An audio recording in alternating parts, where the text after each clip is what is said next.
Welcome to పొలిటెంట్ news. దేశవ్యాప్తంగా ఇప్పుడు జరుగుతున్న చర్చ నీట్ ఎగ్జామ్కి సంబంధించి. రేపు మరోసారి నీట్ ఎగ్జామ్కి సంబంధించి ఎగ్జామ్ రేపు జరగబోతున్న నేపథ్యంలో ఇలాంటి జాగ్రత్తలు తీసుకోవాలి. నిజానికి నీట్ ఎగ్జామ్కి సంబంధించినంత వరకు పొరపాటు ఎక్కడగా ఉంది?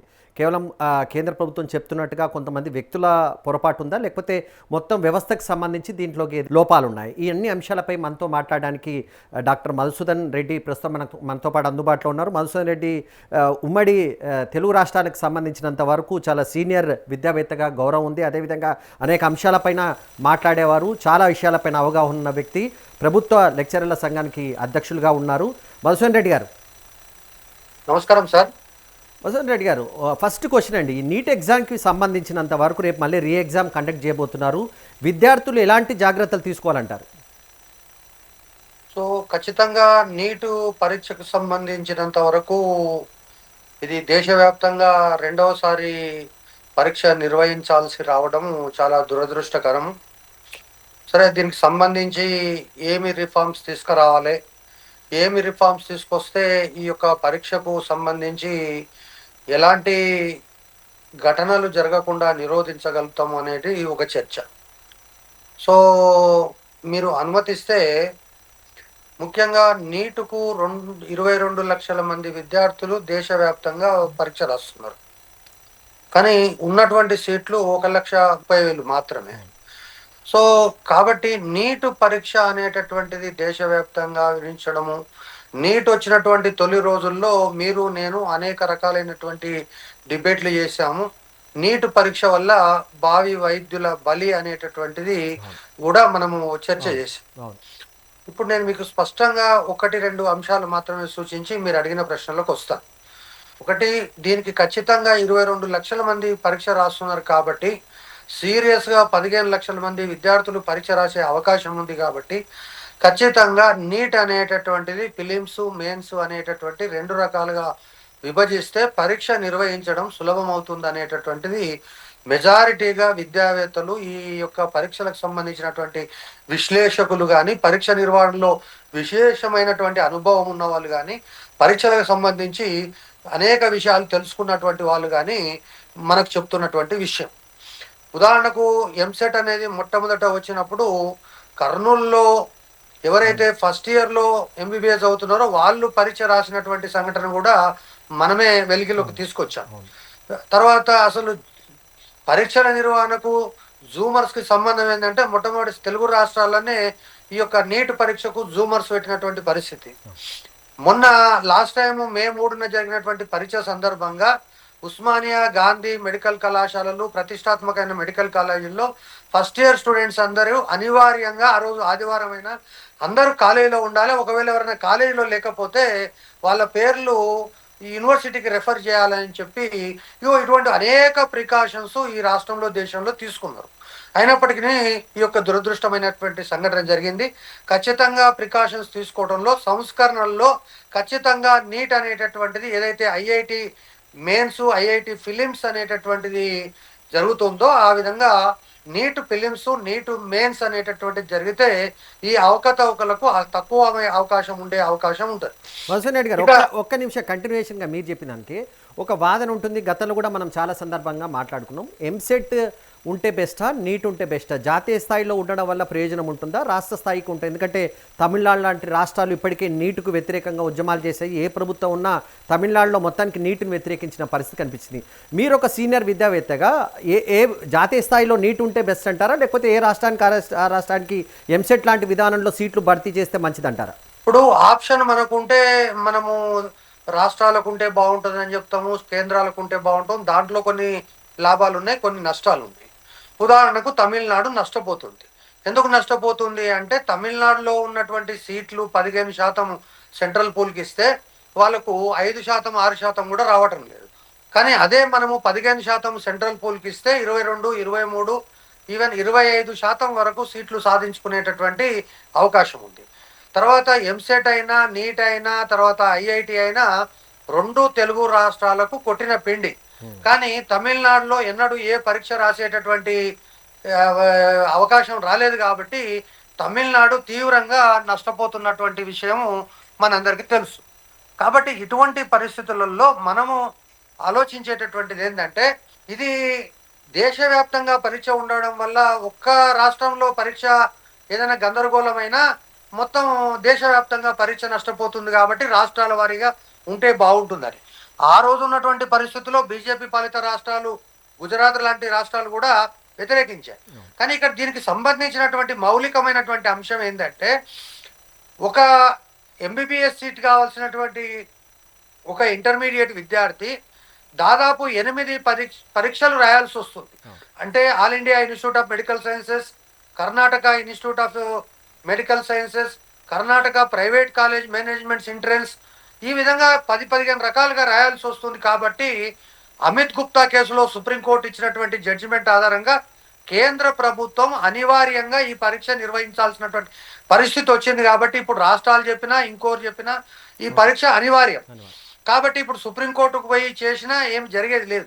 కాబట్టి దేశవ్యాప్త పరీక్షనే జరుగుతుంది. అట్లంటే మరి ఐఐటికి కూడా దేశవ్యాప్త పరీక్ష జరుగుతుంది. కాబట్టి ఇప్పుడు ఉన్నటువంటి పరిస్థితుల్లో దీని నుంచి వెనుకకు పోయే పరిస్థితి సుప్రీంకోర్టు జడ్జిమెంట్ ధర్మిలా వెనుకకు పోవడానికి లేదు.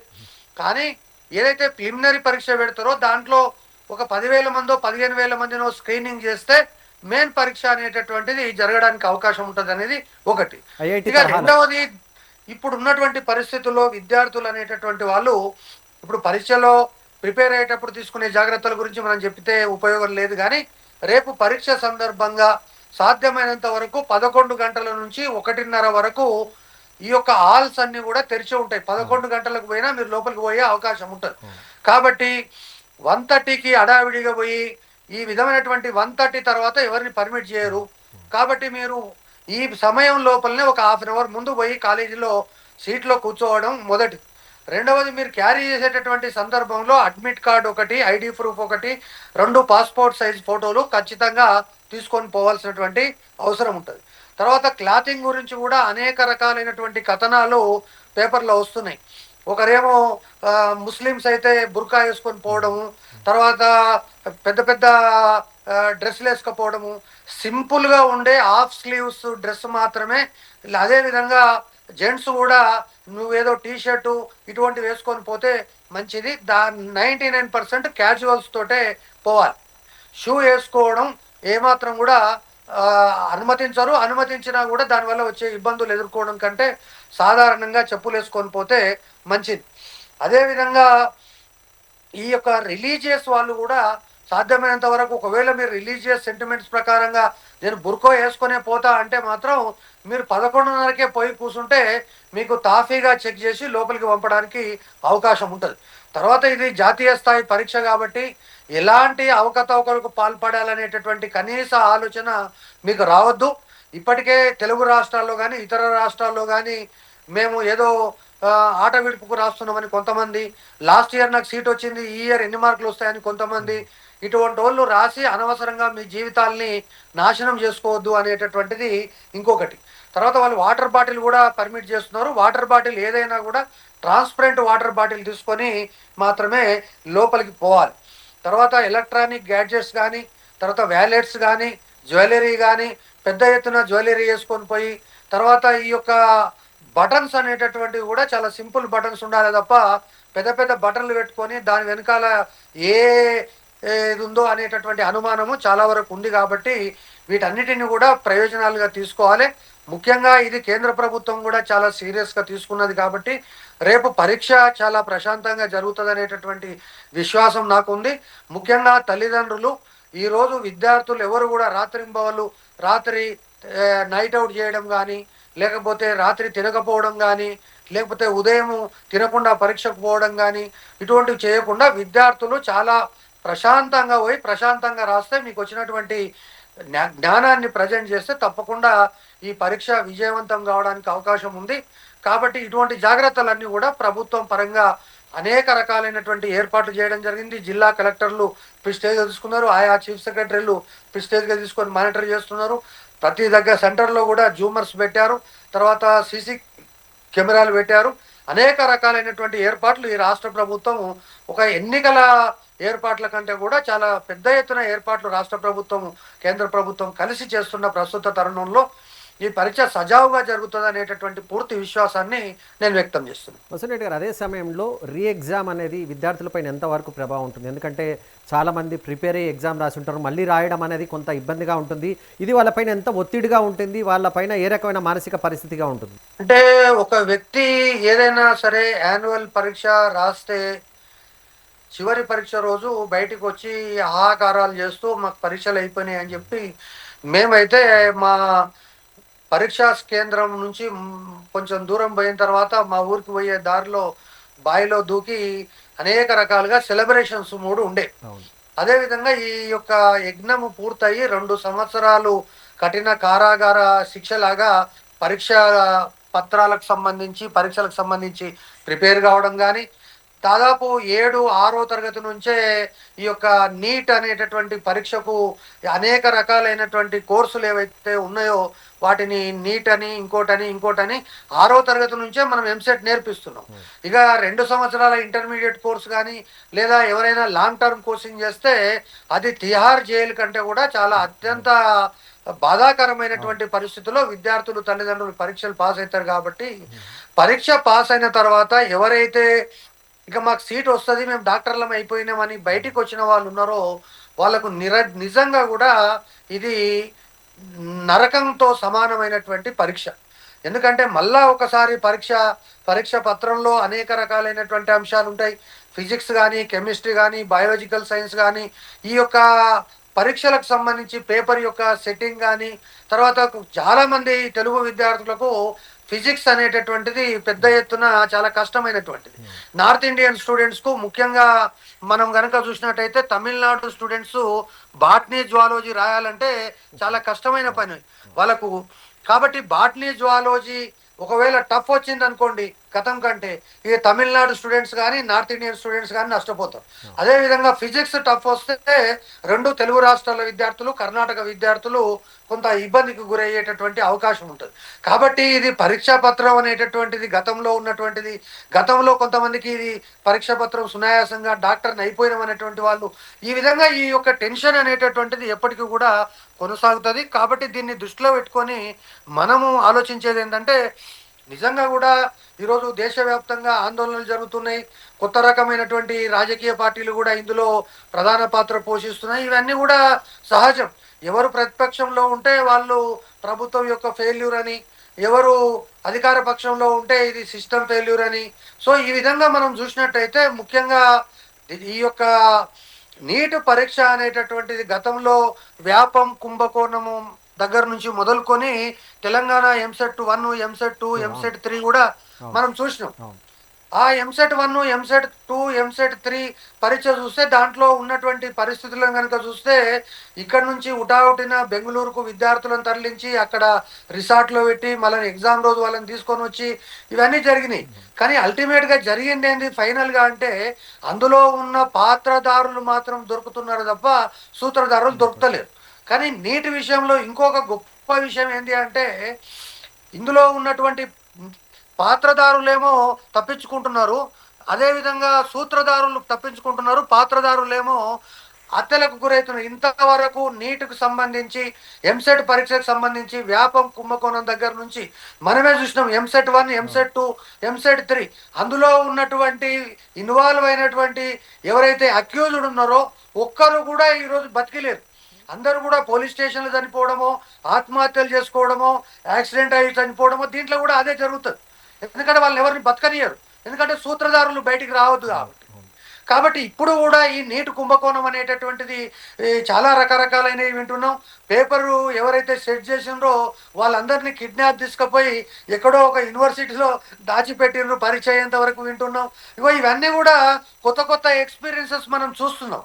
కాబట్టి వీటన్నింటినీ పరిగణలోకి తీసుకుంటే నీటి విషయంలో రాష్ట్ర ప్రభుత్వము కొంతమంది అయితే ఈ యొక్క నేషనల్ టెస్టింగ్ ఏజెన్సీని రద్దు చేయాలని కూడా ఇంతకుముందు కొంతమంది కొత్త రాజకీయ పార్టీ కూడా ఆ మేరకు డిమాండ్ చేస్తున్నట్టుగా చూసిన నేను. కానీ ఇప్పుడు మనకు అందరికీ తెలుసు, నరసింహారావు గారు 10th క్లాస్ పేపరు లీక్ అయిందని 10th బోర్డు రద్దు చేయడము, లేదా పబ్లిక్ సర్వీస్ కమిషన్ లీక్ అయిందని పబ్లిక్ సర్వీస్ కమిషన్ రద్దు చేయడము, ఇంటర్ పేపర్ లీక్ అయిందని ఇంటర్ పేపర్ లీక్ చేయడం, ఇంటర్ బోర్డు రద్దు చేయడం, ఇవన్నీ కావు. నేషనల్ టెస్టింగ్ ఏజెన్సీ అనేటటువంటి దానికి కొన్ని మైనస్ పాయింట్లు ఉన్నటువంటి మాట వాస్తవం. పబ్లిక్ సర్వీస్ కమిషన్కు ఎట్లయితే జిల్లా వ్యాప్తంగా క్యాడరు కానీ ఆఫీసర్స్ కానీ లేవో, అట్లా వాళ్ళకు కూడా దేశవ్యాప్తంగా ఒక యంత్రాంగం లేదు. అదేవిధంగా దానికి కూడా ఉన్నటువంటి అనేక రకాలైనటువంటి ఆ యొక్క మెడికల్ కాలేజీలు కానీ ఇంకో కాలేజీలు కానీ పెద్ద ఎత్తున పకడ్బందీగా చేయొచ్చు.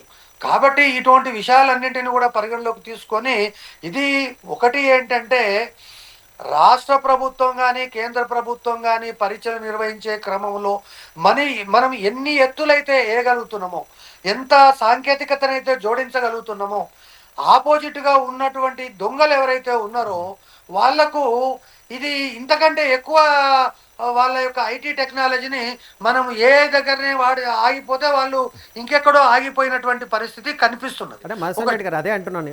కేంద్ర ప్రభుత్వం ఏకంగా ఇప్పుడు టెలిగ్రామ్ అనే ఒక ఛానల్ని బ్యాన్ చేసింది, కొద్ది రోజుల పాటు బ్యాన్ చేస్తున్నట్టుగా ప్రకటించింది. సో టెక్నాలజీ అనేది ఇలాంటి ఎగ్జామ్స్కి కొంత పాజిటివ్ ఎంత ఉందో అంత ఇంపాక్ట్ నెగిటివ్ కూడా పడుతుందని అనుకోవచ్చా మనం?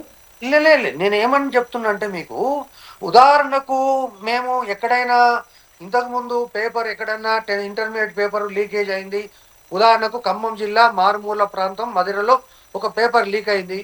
అయినా కూడా అది పెద్ద ఎత్తున ఏదో ఆ పేపర్లో లోకల్ పేపర్లో వచ్చేది, ఎక్కడికి బయటికి పోయే అవకాశం లేదు, పోనీ మధిర సెంటర్లో మళ్ళీ పరీక్ష. కానీ ఈ రోజు ఉన్నటువంటి పరిస్థితులు కనుక చూస్తే, మనము ఒకవేళ పరీక్షా పత్రం కనుక లీక్ అయితే ఒక సెకండ్లోనే అమెరికా సంయుక్త రాష్ట్రాలకు కూడా పేపర్ పంపేటటువంటి ఒక అవకాశం ఉంది. కాబట్టి టెలిగ్రామ్ అనేటటువంటిది దీంట్లో ప్రధాన పాత్ర పోషిస్తుంది అనేటటువంటిది ఒకటి. టెలిగ్రామ్ ద్వారానే ఇది పోయింది అనేటటువంటిది కొంత ప్రాథమిక సమాచారం ఉంది. కాబట్టి ఇటువంటివన్నీ కూడా ఉన్నాయి. ఇంకా అనేక రకాలైనటువంటి కష్టాలు ఎదుర్కోవాలి. మనం చెంచల్ కూడా జైలుకు పోతే అన్నీ టెస్ట్ చేస్తారు, తర్వాత మెళ్ళో ఉన్న మంగళసూత్రం కూడా తీస్తారు. తిహార్ జైల్లో కూడా అదే జరిగింది. సో అటువంటి కథనాలు కూడా విన్నాం మనం. కాబట్టి పరీక్ష రాసేటప్పుడు మరి ఒకవైపు ప్రభుత్వం పరీక్ష నిర్వహించలేకపోతుందని మనమే విమర్శ చేస్తాం, ఇటువంటి కట్టుదిట్టమైన ఏర్పాటు చేస్తే మనమే విమర్శిస్తాం. ఇదంతా కూడా మనకు కనిపిస్తుంది. కానీ ఇక్కడ ఒకటే ఏంటంటే, నీట్ పరీక్షకు సంబంధించి మరొక ముఖ్యమైనటువంటి విషయం ఉంది. జనరల్గా ప్రతి తల్లిదండ్రులు కూడా ఒకటి డాక్టర్ కావాలి, ఒకటి ఇంజనీర్ కావాలి, లేదా అమ్మాయి ఉంటే డాక్టర్ కావాలి, అబ్బాయి ఉంటే ఇంజనీర్ కావాలి. వాళ్ళ యొక్క జీవిత ధ్యేయం, వానికి వచ్చినా రాకపోయినా ఏం చేసినా కూడా ఇది ఒక పరిస్థితి అనేటటువంటిది ఈ తెలుగు రాష్ట్రాల్లో ఏర్పడ్డది. తర్వాత ఇంకోటి ఏంది, మధ్యతరగతి ఎగువ మధ్యతరగతి వాళ్ళు ఏంటంటే, నువ్వు కష్టపడు చదువు, ఒకవేళ చదివిన తర్వాత రాకపోతే నేను బి కేటగిరీ వచ్చినా సరే, లేదు లాస్ట్కు నేను సి కేటగిరీ అయినా కడతా అనేటటువంటి పరిస్థితికి వచ్చారు. వచ్చిన తర్వాత ఈ యొక్క బ్రోకర్లు కానీ తర్వాత ఈ పేపర్ లీక్ చేసే వాళ్ళు కానీ ఏంటంటే, మీరు 20 లక్షలు 30 లక్షలు కొట్టి NRI seat B category seat కొనడం కంటే నాకు ఒక 10 లక్షలు ఇస్తే నీకు పేపర్ ఇచ్చేస్తా, ఉస్మానియాలో గాంధీలో మీకు సీట్ వస్తుంది అంటే ఆశపడేటటువంటి తల్లిదండ్రులు ఉన్నారు అంటే మనం ఆశ్చర్యపోవాల్సినటువంటి అవసరం లేదు. ఇటువంటి అనేక రకాలు ఉన్నాయి. కాబట్టి దీనికి సంబంధించి నేను చెప్పినటువంటి ఇదైతే స్టేజ్ వైజ్ పరీక్ష ఏదైతే ఫిలిం పరీక్ష ఉందో, మెయిన్ పరీక్షకు 20,000 మంది కాబట్టి ఇంకా పకడ్బందీగా నిర్వహించేటటువంటి అవకాశం ఉంటుంది. తర్వాత పరీక్ష పేపర్ సెట్టింగ్ సంబంధించి కూడా మనం ఎంసెట్కి సంబంధించి ఒక విప్లవాత్మకమైనటువంటి మార్పు తీసుకొచ్చినాం. తెలంగాణ పబ్లిక్ సర్వీస్ కమిషన్లో కూడా ఒక విప్లవాత్మకమైన మార్పు తీసుకొచ్చినాం. ఏంటి అంటే, ఈ యొక్క నీట్ పరీక్షకు సంబంధించి ఒక 2 లక్షల క్వశ్చన్స్ తోటి ఒక క్వశ్చన్ బ్యాంక్ తయారు చేసి, ఆ రోజు రేపు పరీక్ష అనగానే దాన్ని ఆన్లైన్లో ప్రింట్ చేసి, అంటే ఎవరికి కూడా క్వశ్చన్ పేపర్ తెలిసే అవకాశం ఉండదు. కాబట్టి మనము పబ్లిక్ సర్వీస్ కమిషన్లో కూడా చూసినాం. అంటే పబ్లిక్ సర్వీస్ కమిషన్ చైర్మన్ రాత్రి కూర్చొని క్వశ్చన్ పేపర్ సెట్ చేసి ఉదయం 15 నిమిషాల ముందే క్వశ్చన్ పేపరు సెంటర్కు పోయే విధంగా, అంటే క్వశ్చన్ పేపర్ ఎవరికి తెలియదు. నేను క్వశ్చన్ పేపర్లో బాట్నీ సబ్జెక్ట్ అనుకోండి, బాట్నీలో ఒక 200 క్వశ్చన్లు తయారు చేసి ఇచ్చినా కానీ అవి రావచ్చు రాకపోవచ్చు. కాబట్టి ఇటువంటి అనేక సంస్కరణలు తీసుకురావాల్సినటువంటి అవసరం ఉంది. ఈరోజు జాతీయ స్థాయిలో కానీ ఇంటర్నేషనల్గా శాట్ పరీక్ష లాంటి దాంట్లో కూడా అనేక రకాలైనటువంటి అవకతవకలు ఇవన్నీ కూడా సహజము. ఇవన్నిటికీ కారణం ఏంటంటే, 1 లక్ష సీట్లు ఉన్నటువంటి మెడికల్ సీట్లకు 25 లక్షల మంది ఈరోజు పోటీ పడి ఏదో రకంగా సీట్ సంపాదించాలనేటటువంటి ఆలోచన ఒకటి. తల్లిదండ్రులకు మా ఓటు ఎట్టి పరిస్థితుల్లో డాక్టర్ ఒకటి కావాలి, ఐఐటి అని ఒకటి కావాలి అనేటటువంటిది. తర్వాత మధ్యలో ఏదైతే ఈ వ్యాపారం ఉందో, ఈరోజు మనం చూస్తే ఈ క్వశ్చన్ పేపర్ ప్రింటింగ్ కానీ సరఫరా చేసే వాళ్ళు కానీ ఈ క్వశ్చన్ పేపర్లు లీక్ చేసి ఆ రోజు గుంటూరులో ఉన్నటువంటి ముఠా దగ్గర నుంచి ఈ రోజు మనం ఏదైతే ఢిల్లీలో ఉన్నటువంటి ఈ ముఠా చూస్తున్నామో ఇవన్నీ కూడా ఏంటంటే వాళ్ళ యొక్క క్వశ్చన్ పేపర్ లీక్ చేసి తద్వారా పెద్ద ఎత్తున ఆదాయం సంపాదించాలనేటటువంటి వ్యక్తులు శక్తులు ఎవరైతే ఉన్నారో వాళ్ళు కూడా పెట్టరేగిపోతున్నటువంటి పరిస్థితి కనిపిస్తున్నారు. అదే కాబట్టి మధుసూదన్ గారు దీని గురించి ఇందాక మీరు అన్నట్టుగానే ఇలాంటి కేసుల్లో మనం చూస్తే ఒక లెక్చరర్ని ఉన్న అరెస్ట్ చేశామని, ఇద్దరు స్టూడెంట్స్ని అరెస్ట్ చేశామని చెప్పేసి ఎన్ఐఏ సిబిఐ దీనిపైన ఎంక్వైరీ చేస్తున్న సంస్థలు చెప్తున్నాయి. కానీ మీరు అన్నట్టుగానే మెయిన్ పర్సన్ కల్ప్రిట్ ఎవరైతే ఉన్నారో అతను ఏ కేసులో అయినా చాలా కేసులో గతంలో కూడా మనం చాలాసార్లు మాట్లాడుకున్నాం. ఎంసెట్ నుంచి ఇప్పుడు నీట్ వరకు ఎవరైతే సూత్రధారిగా ఉన్నారో వాళ్ళ పాత్రలు ఎప్పటికీ బయటికి రావు. కేవలం పాత్రధారులుగా ఉన్న కొంతమంది విద్యార్థులు కానీ ఒకరిద్దరు కొంతమంది లెక్చరర్లు అధికారులు ఎవరో వాళ్ళ పేర్లు వస్తున్నాయి, వాళ్ళు అరెస్ట్ చేస్తున్నారు. కేసు తర్వాత ఎవరు చర్చించారు. కానీ మౌలికంగా ఎక్కడైతే బేసిక్గా ఉందో ఆ సూత్రధారిని ఎందుకు మనం గుర్తించట్లేదంటారు? నేనేమంటానంటే సూత్రధారికి ఉన్నటువంటి వెసులుబాటులు చట్టంలో ఉన్నాయి. ఎందుకంటే సూత్రధారుడు ఎప్పుడు కూడా ఆపరేషన్ తను చేయడు. ఆపరేషన్ చేసేటటువంటి వ్యక్తులను సృష్టించి ఈ మధ్యకాలంలో ఇంకా రోబోస్ వచ్చినాయి కాబట్టి రోబోల ద్వారా ఆపరేషన్ సక్సెస్గా చేయగలుగుతున్నారు. సో కాబట్టి ఇటువంటి పరిస్థితుల్లో ఏంది అల్టిమేట్గా వాని కుటుంబానికి కోట్ల రూపాయలు ఇచ్చి అల్టిమేట్గా పాత్రదారులు ఎవరైతే ఉన్నారో వ్యాపం కుంభకోణంలో దాదాపు 20 మందికి పైగా 10 సంవత్సరాల్లో చనిపోయారు. ఎక్కడో ఒకటి యాక్సిడెంట్లో చనిపోయాడు, ఒకటేమో ఆత్మహత్య చేసుకున్నాడు. ఇట్లా రకరకాలుగైనటువంటి పరిస్థితులు వస్తున్నాయి. కాబట్టి సూత్రధారులు ఎక్కడ దొరుకుతాడు? సూత్రధారి అనేటటువంటిది వాని యొక్క ఫోను జాగ్రత్తగా వాడతాడు. తర్వాత వాడు ఎవరికి కూడా దొరకడు. కాబట్టి సూత్రధారిని పట్టుకోవడం కూడా ఇప్పుడు ఉన్నటువంటి చట్టాలకు పాత్రధారులను పట్టుకునే చట్టాలు ఉన్నాయి కానీ సూత్రధారులను పట్టుకునేటటువంటి చట్టాలు రాలేదు. కాబట్టి ఇటువంటి వాటి అన్నింటిని కూడా పరిగణలోకి తీసుకొని మనము చాలా జాగ్రత్తలు తీసుకోవాల్సినటువంటి అవసరం ఉంది. ముఖ్యంగా ఈ యొక్క నీటికి సంబంధించినటువంటి రిఫార్మ్స్ పెద్ద ఎత్తున వస్తే తప్ప ఇది జరగదు. కాబట్టి ఇది ఏదో రాజకీయ పార్టీలకు సంబంధించి ఏ రాజకీయ పార్టీ ఉన్నా రేపు కాక్రోచ్ జనతా పార్టీ అధికారంలోకి వచ్చినా నీట్ పేపర్ లీక్ అయినా ఆశ్చర్యం లేదు. కాబట్టి ఇవన్నీ కూడా రాజకీయ పార్టీలు ఒకరిపైన ఒకరు దుమ్మెత్తుకోవడం మానేసి సూత్రధారులపైన పాత్రధారులపైన కఠినమైనటువంటి చట్టాలు తేవడం పైన పరీక్షల సంస్కరణల పైన దృష్టి పెడితే బాగుంటుంది అనేటటువంటిది నాకున్నటువంటి అభిప్రాయం. వసంత్ రెడ్డి గారు, చివరిగా విద్యార్థులకు ఏం చెప్తారు మీరు? విద్యార్థులు అనేటటువంటి వాళ్ళు చాలా ఆందోళనలో ఉన్నారు. గతంలో మీరు పరీక్ష రాసి ఆల్రెడీ సీట్ వస్తుంది అని ఆలోచించినటువంటి వాళ్ళు కూడా ఈరోజు మళ్ళొక పరీక్ష రాయడం దురదృష్టకరం. అయినప్పటికీ కూడా మీరు ఏమాత్రం ఆత్మస్థైర్యం పోకుండా పరీక్ష రాయండి. అదేవిధంగా పరీక్షకు సంబంధించినటువంటి నియమ నిబంధనలన్నీ మీ హాల్ టికెట్ వెనకాల ఉన్నాయి. వాటన్నింటిని కూడా తరువుగా చేయండి. ఎవరు కూడా ఇంకా టైం ఉంది కదా అని 1 గంట వరకు ఇంట్లో చదువుకుంటూ 1:30కు అక్కడికి పోయి లేదా ఏదో ఒక కారణం చేత గేట్లు మూసిన తర్వాత మీరు గేట్ బయట ఆహాకారాలు చేస్తే ఉపయోగం లేదు. అనేక సందర్భాల్లో మనమే చూసినాం. నరసింహారావు గారు చివరి స్థానంలో లాస్ట్ గేట్ వేసిన తర్వాత గేట్ దగ్గరకు వచ్చి బులోమని తల్లి తండ్రి పట్టుకొని అమ్మాయిని ఏడిస్తే వచ్చే ప్రయోజనం ఏం లేదు. కాబట్టి 11 గంటలకే మీకు అవకాశం ఉంది కాబట్టి సాధ్యమైనంత వరకు తొందరగా పోవడం కానీ అదేవిధంగా పరీక్ష నిబంధనలు పాటించడం కానీ నేను ప్రారంభంలో చెప్పినటువంటి సూచనలు ఏవైతే ఉన్నాయో డ్రెస్ కోడింగ్ కానీ షూ కానీ అదేవిధంగా కళాశాలకు పోయేటటువంటి పరిస్థితి కానీ అదేవిధంగా వాటర్ సప్లై కూడా చేస్తారు. కాబట్టి మీరు ఒకవేళ వాటర్ బాటిల్ తీసుకుపోయినా ట్రాన్స్పరెంట్ వాటర్ బాటిల్ ఉండాలి. ఏ రకమైనటువంటి పర్మిట్ చేయనటువంటి అంశాలను తీసుకుపోయి మీ యొక్క జీవితాలను నాశనం చేయొద్దు. ఖచ్చితంగా all the best to 23 lakhs students those who are writing NEET exam tomorrow.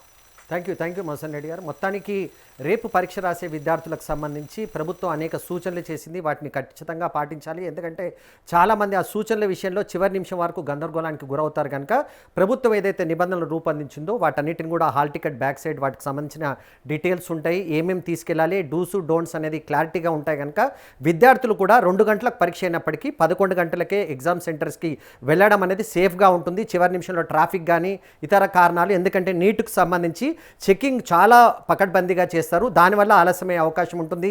చివరి నిమిషంలో కొంత టెన్షన్ కూడా పడే అవకాశం ఉంటుంది కనుక విద్యార్థులు ఆ రకమైన జాగ్రత్తలు ఖచ్చితంగా తీసుకోవాలి. అదేవిధంగా మధుసూదన్ రెడ్డి ఇందాక చెప్పినట్టుగానే నీట్ ఎగ్జామ్కి సంబంధించి మొత్తం వ్యవస్థను తప్పుపట్టలేము కానీ ఖచ్చితంగా ప్రస్తుతం ఉన్న ఈ పరీక్షా విధానంలో మాత్రం కొన్ని ఖచ్చితంగా మార్పులు మాత్రం రావాల్సిన అవసరం ఉన్నట్టుగానే మనకు కనిపిస్తుంది.